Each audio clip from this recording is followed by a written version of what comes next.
Just earlier this week, on Monday, August 25th, the FDA Center for Biologics Evaluation and Research has suspended the biologics license for Valneva Austria GmbH's IXCHIQ.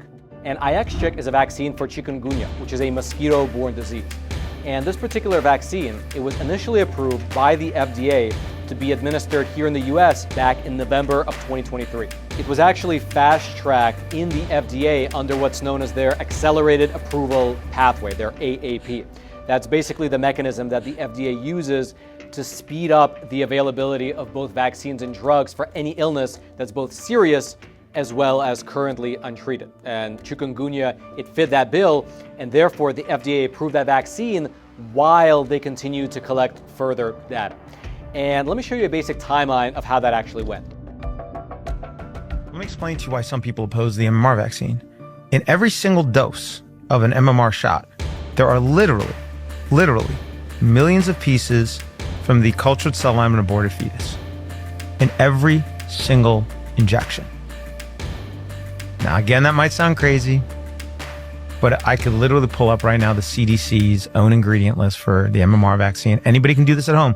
Just Google vaccine excipient list, CDC, and you can pull it up and you can see it has MRC5, WI38. Those are cultured cell lines from aborted fetus, because you have to grow viruses in a cell. Viruses won't just grow. They have to grow in cells. That's how they replicate. They take over the machinery of a cell. So you have to grow it on a cellular substrate. So how do they grow the rubella virus? They grow it on these cultured cell lines from aborted fetus. Where do they get aborted fetuses? From babies that are aborted. From abortion clinics. It has to be. You can't use. So the cells need to be alive. Okay. So you understand, like, the aborted fetal tissues has to remain alive to be used. And so, I deposed, for example, the world's leading vaccinologist, Dr. Stanley Plotkin.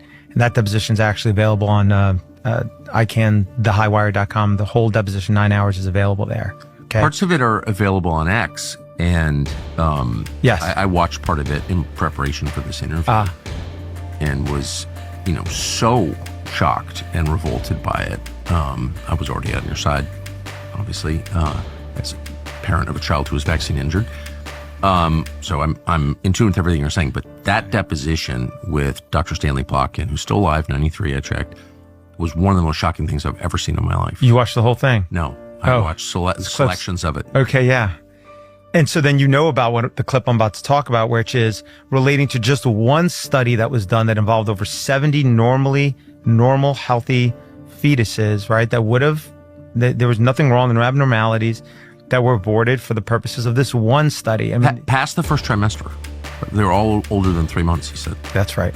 And some of them, absolutely. And what they do is they take those, in that one study, those 70-something babies, and they they chop them up into little each body part. So they take the tongue, the lung, the liver, every body part, and they chop them up into little cubes, and then they try to culture viruses on them because they want to see which part of the body is the best suited for growing the virus used in the vaccine. And so this is, in any event, and there's a lot.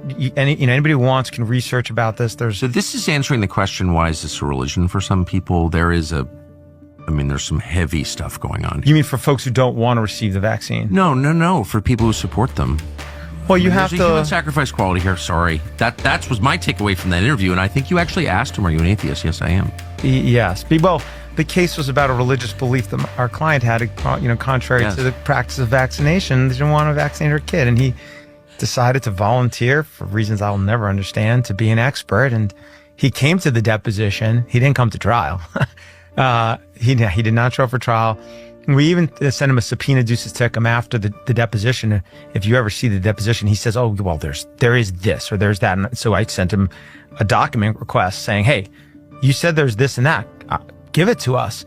And then he brought a collateral lawsuit to quash that subpoena, believe it or not, because he did not want to give, because they don't have it. It doesn't exist. Just like this polio petition.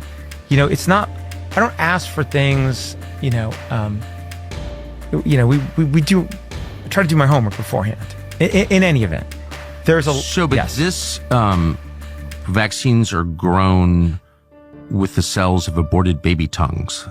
Well, no. Well, let me be clear about that. In that study, they were trying to figure out which body part was best to use. So the one that they ended up with was actually from the lung of the aborted baby, aborted fetus. So it's lung fibroblasts are the where the cells the substrate that ended up working. So they tried with tongue, it didn't work as well. And there's a number of qualities they're looking for. How well does the virus replicate? Are there other potential, viruses, and so forth, and so forth. Well, what's the best medium to do it in? And so there's. But you said that the cells have to be alive. So where do the bodies come from? Do we know?